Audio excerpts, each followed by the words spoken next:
Alrighty, here we are again. I'm not talking to myself. There's people listening. You're just not aware of it. He's like, yeah, right, you're nuts. Let's get into Milsurp rules. Alright? One of the rules for Milsurps is that if you have a bayonet, you have to have the weapon that it goes on. That's a rule. Now, not only do you have to have the weapon that it goes on, I'm going to take this a step further. So you could have a rifle and not have a bayonet for it. It happens. Sometimes it takes a long time to find one. I don't think I'm ever going to get a bayonet for my M39. I have an aftermarket one, but running into that Finnish M39 bayonet for under $500,000 is going to be difficult, it seems. But the thing is, if you have a bayonet, then you have to have the rifle for it. It's absolutely necessary. You don't want to go too long without it. Now, here is a 1917, the M1917 bayonet, and this one does look like it stabbed somebody and hasn't been cleaned, doesn't it? This one, I don't want to shine this up, you know what I mean? It just, the way I got it, it just looks perfect like this, but it sure does look like it had murdered someone. Here is the Stevens 520-30 trench gun. And being that I own the bayonet, you have to have the weapon that it comes on. There you go. But I'm going to take this a step further. This is an unbelievably formidable looking bayonet for a shotgun. It's almost as long as the gun itself. Look at that. I mean, it's, what a psychological, you coming into my trench? Wait a minute. Wait a minute. Are you coming in my trench? Ooh. That's pretty psychologically stunning. Now, I will take this rule a step further. The rule is that if you own a bayonet, you have to own every weapon that connects to that bayonet. So, I had to go out and do it, and since it is the M1917 bayonet, I had to do the Model 1917. What the hell is this thing called again? The U.S. model of 1930 caliber model of 1917. Trying to get the names right with this and the British version, the P14? I mean, good luck. Everybody wants to call this the P17, and then you're not supposed to, and then it's supposed to be this. You know what?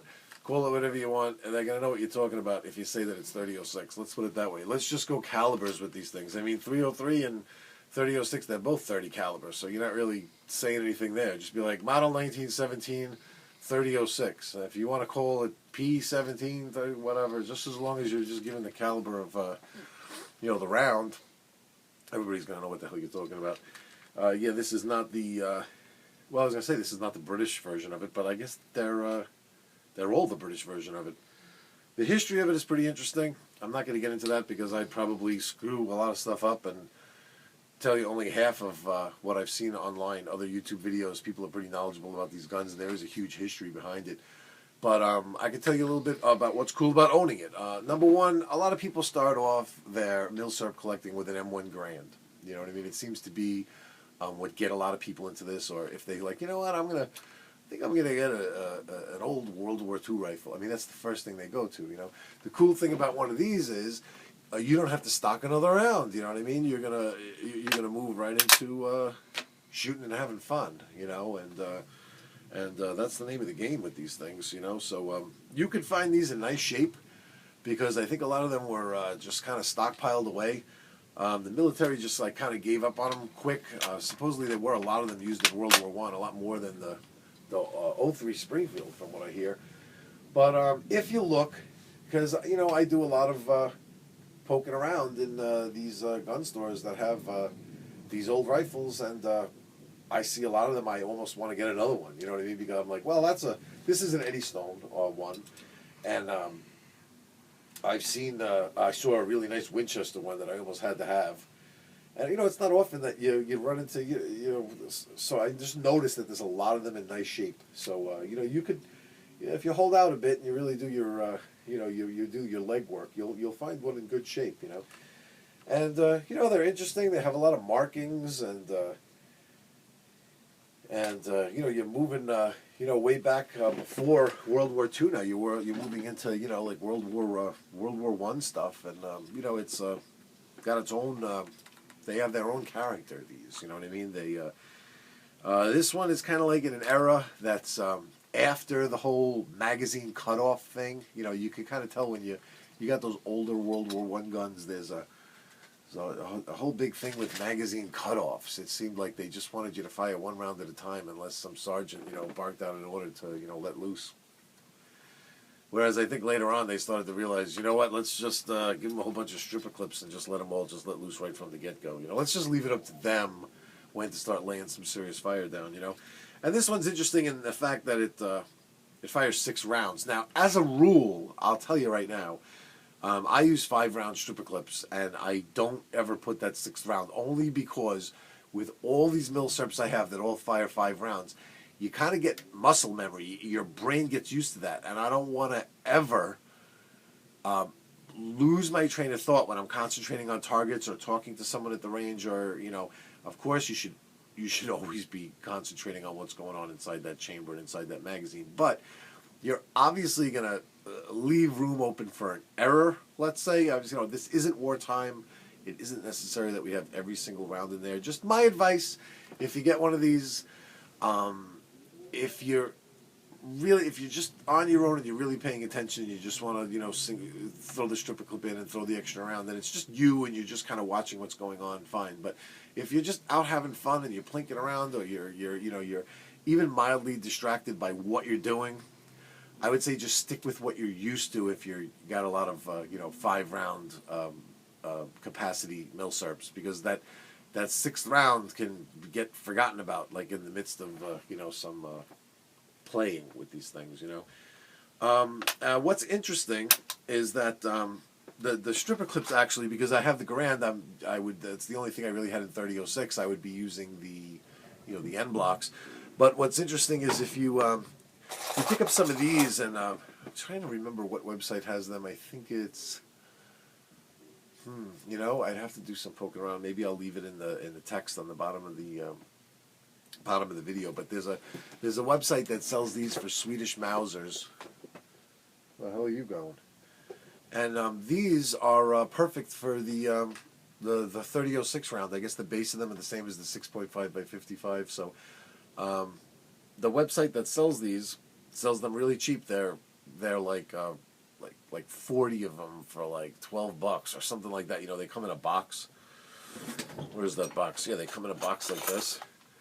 And there's these things are perfect. You don't have to go out and find unless you're all crazy into being correct, because they are marked like with the Swedish mark on it or whatever, but from the factory they're made. But they're very high quality. They're these ones with the 2-piece with the spring steel curved thing in there. They stay in here nice, and these things, they definitely load 3006s like butter. Just a heads up, because I see that people selling the actual U.S. military ones from way back then. They're like $5 a piece.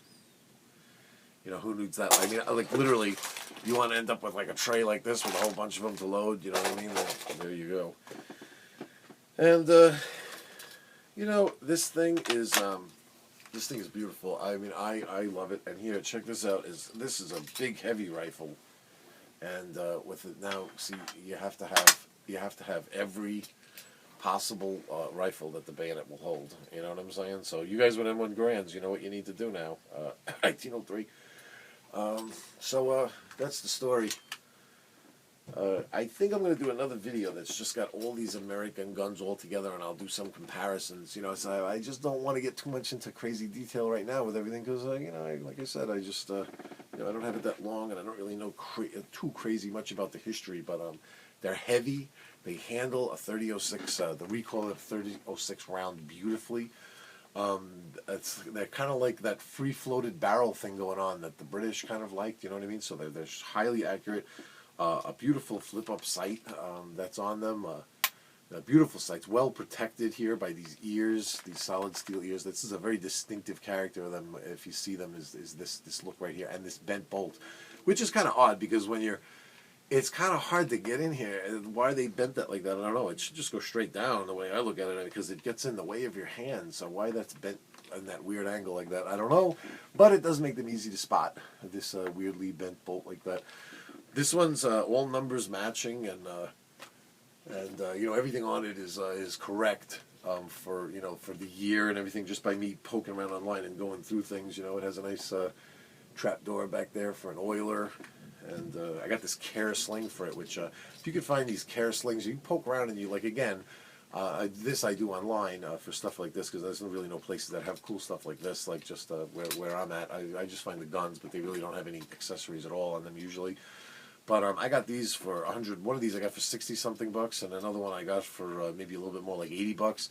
So people saying that you can't get it, get a hand on one of these for less than 200 are crazy. And they are real. I mean, I know there's a lot of fakes, but I checked them out, and they are real. You just got to be patient. I mean, you just see some people on eBay that are a little kooky, and then you'll see someone that'll post one on eBay that the description isn't 100% right, using the correct keywords that other people would find, and you see that auction gets a lot less traffic, and you luck out. You know what I mean? So that's what I look for. Search kind of weird. Don't just put in like care sling. Just put use everything but the word care, and then maybe one will pop up, and someone that doesn't know what they have will just be like, sling for a 1917 rifle. You know, they'll just put that as the auction description, and people looking for a care sling aren't necessarily going to be directed there. And you wind up, you see that it gets much less hits, and the auction will climb much slower, and you can end up getting it for a good price. These care slings are correct for it, and they're oddly complex and interesting. I like them, you know. So I decided to sport it. And, you know, it feels like an Enfield because, you know, it's got the cock on closing, you know what I mean? Feels like an Enfield, looks like a Mauser, and, you know, has all the character of an American icon of a firearm. So it's a whole big bunch of combinations there. If you're into the German guns, you know, we duped it up nice over here and did our own version of it, just a blatant ripoff. But if you're into the Mauser design with the with this type of feed system, this controlled feed system, you're going to like that. You know, if you're into Enfields, you're going to like the feel of it. This thing has the feel of an Enfield rifle, and the cock on closing, like I said. And like if you're into the American icons, this big fat stock and solid heavy feel, and that shoulder bump of the 3006 is going to, you know, really wake you up. It's got a little bit extra punch than the M1 Garand, just because it's a bolt action, you know. But it's surprisingly a mild feel from what you'd expect, just because of its weight. This thing is like 11 pounds or something like that. It's sick, you know. It really feels like a substantial you know, weight in your hands, you know. And yeah, that's it. Like I said, I might get into more depth actually with busting out like a line of American rifles and do just a video like that, and do a little bit more research. But just my opinion on them is they're a very easy rifle to move into if you already have a Garand, because you know, the you know, need to acquire a different round isn't there. You know, the round is there already. You just basically, it's just kind of like a buy and go thing going on. You know what I mean? It's everything's all set up there for you already. At least, you know, if you have a few rifles in your collection, especially if you got a Swedish Mauser, you got the clips. If you got an M1 Garand, you got the ammo. And if you have any version of an American trench gun, you have the bayonet, and you know the rule. So if you do have a trench gun with a bayonet, I'm sorry, but you know, you're just gonna have to go get one of these. I am expanding on the bayonet rule. The bayonets are interesting too. Somebody has to give me an answer to this, because I've seen from reputable websites both answers for this question. Do these two lines on here mean it's a British bayonet, or does it mean that it's the American bayonet? I need that answer. I've seen both. I've seen very reputable sources saying, like, if it has the two lines, it's American. If it has the two lines, it's British.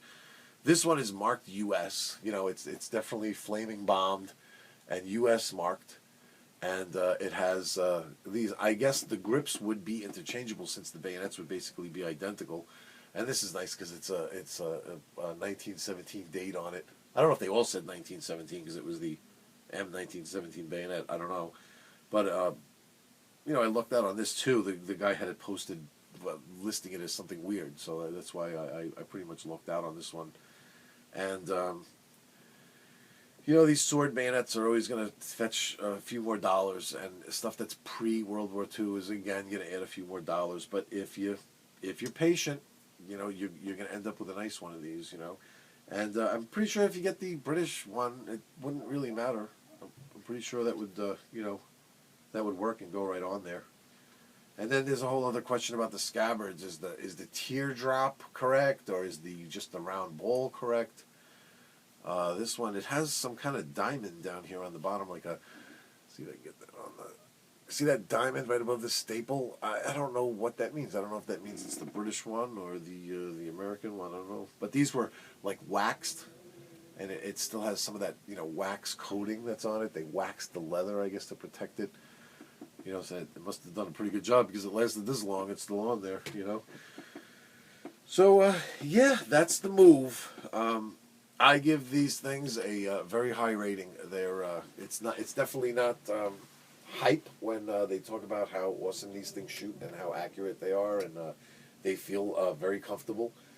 If you're into carrying your Milsurps across like the tundra somewhere, I don't know if it's going to be such a great idea just because of its weight. It is heavy. It is definitely heavy and loaded, and you know, you even got an extra round, that one extra 30-06 round to make it even that much heavier, fully loaded. And that's the story, ladies and gentlemen. That's the model 1917. And you have fun out there at the range. Be careful, and I will see you guys soon.